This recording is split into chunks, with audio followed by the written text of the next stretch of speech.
Chapter 3, Heroes or Exiles. The boys scrambled over the slimy pebbles at the edge of the beach and back up Madman's Gully, the gorge they had climbed through a couple of hours before. This was a narrow crack in the cliffs filled with large rocks. They tried to move as quickly as they could, but this is difficult when you are slipping and sliding over huge stones covered in ice, and they made painfully slow progress. A dragon that hadn't been put off by the snow came shrieking down into the gorge. He landed on Warty Hog's back and started savaging him, sinking his fangs into Warty Hog's shoulder and ripping red lines into his arms. Gobber bashed the dragon on the nose with the handle of his axe, and the dragon let go and flapped away. But a whole wave of dragons replaced him, pouring into the canyon with awful, rasping cries, fire shooting from their nostrils and melting the snow before them. Talons spread wickedly as they swooped downward. Gobber stood, legs wide apart, and whirled his big, double-headed axe. He threw back his great, hairy head and yelled a terrible, primeval yell that echoed down the sides of the gorge and made the hairs on the back of Hiccup's neck stick straight up like spines on a sea urchin. Individually, dragons tend to have a healthy sense of self-preservation, but they are braver when they hunt in packs. They knew now that they had the advantage of massive numbers, so they didn't check their flying for an instant. They just kept on coming. Gobber let go of the axe, spinning end to end. The axe soared up through the softly falling snow. It hit the biggest dragon of the lot, killing him instantly, and then carried on going, landing in a snowdrift hundreds of feet away and disappearing. This made the rest of the dragons think a bit. Some of them scrambled over each other in their haste to fly away, yelping like dogs. The others came to a halt, hovering uncertainly, screaming defiance, but keeping their distance. "Waste of a good axe," grunted Gobber. "Keep going, boys. They could come back." Hiccup needed no encouragement to keep going. As soon as he got out of the gorge and onto the marshy land behind it, he broke into a stumbling run, every now and then falling flat on his face in the snow. Some time later, when Gobber reckoned they were a safe distance from Wild Dragon Cliff, he yelled at the boys to stop. Very carefully, he counted heads again to check he hadn't lost anybody. Gobber had spent an unpleasant 10 minutes standing at the mouth of the dragon's cave, wondering why there was such a terrible racket and what he was going to say to Stoic the Vast if he lost his precious son and heir for good. Something tactful and sensitive, he supposed, but tact and sensitivity were not Gobber's strong points, and he took the first 5 minutes to come up with "Hiccup copped it, sorry," and then spent the second 5 minutes tearing his beard out. Consequently, although secretly mightily relieved, he was not in a good mood, and as soon as he could get his breath back, he exploded all over the place as the boys stood, shivering violently, in a bedraggled line. "Never in 14 years have I come across such a load of hopeless barnacles as you lot. Which of you useless mollusks were responsible for waking up the dragons?" "I was," said Hiccup, which wasn't strictly true. "Oh, that's brilliant," bellowed Gobber. "Just brilliant. Our future leader shows off his magnificent leadership skills. At the tender age of 10 and a half, he does his best to annihilate himself and the rest of you in a simple military exercise."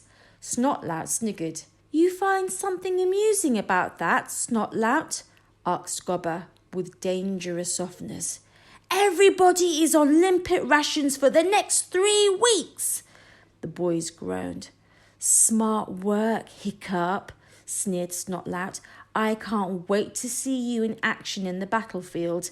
"Silence!" yelled Gobber. "This is your initiation, not a day out in the country. Silence, or you will be lunching on Lugworms for the rest of your lives. Now, continued Gobber more calmly, although that was an absolute mess, it wasn't a total disaster. I presume that you do all have a dragon after that fiasco? Yes, chorused the boys. Fishlegs took a sideways glance at Hiccup, who was staring straight ahead. Lucky for you, said Gobber ominously. So you have all passed the first part of the dragon test. There are, however, still 2 parts that you have to complete before you can become full members of the tribe. Your next task will be to train this dragon yourself. This will be a test of the force of your personality. You will assert your will over this wild creature and show it who is master. Your dragon will be expected to obey simple commands such as go and stay and hunt fish for you in the way that dragons have hunted for the sons of Thor since anybody can remember. If you are worried about the training process, you should study a book called How to Train Your Dragon by Professor Yobbish, which you will find in the fireplace of the Great Hall. Suddenly, Gobber looked very pleased with himself. I stole that book from the Meathead Public Library myself, he said modestly, regarding his very black fingernails, from right under the nose of the hairy, scary librarian. He never noticed a thing. Now that's burglary for you. Warty Hog puts up his hand. What happens if we can't read, sir? No boasting, Warty Hog, boomed Gobber. Get some idiot to read it for you. Your dragons will begin to go back to sleep because this is still their hibernation time. Some of the dragons had indeed gone very quiet inside the baskets, so take them home and put them in a warm place. They should wake up in the next couple of weeks. You will then have only 4 months to prepare for Initiation Day at Thursday celebrations and the final part of your test. If on that day you can prove that you have trained your dragon to the satisfaction of myself and other elders of the tribe, you can finally call yourself a hooligan of Berk. The boys stood very tall and tried to look like proper hooligans. Heroes or exiles, yelled Gobber the Belch. Heroes or exiles, yelled 8 boys fanatically back at him. Exile, thought Hiccup and Fishlegs sadly. I hate being a Viking, panted Fishlegs to Hiccup as they stumbled back through the bracken to the hooligan village. You didn't really walk on the island of Berk, you waded through heather or bracken or mud or snow that clung onto your legs and made them difficult to lift. It was the sort of country where the sea and the land were always falling into one another and getting mixed up. The island was shot through with holes burrowed by the water, a maze of crisscrossing underground streams. You could put your foot on a solid-looking piece of grass and find yourself disappearing up to your thigh in black, sticky mud. You could be making your way through the ferns and suddenly find yourself fording a river waist-high and icy cold. The boys were already soaked to the skin with seawater, and now the snow had turned to horizontal driving rain, blowing in their faces with the strength of one of the gale-force winds that were always shrieking across the salty wastelands of Berk.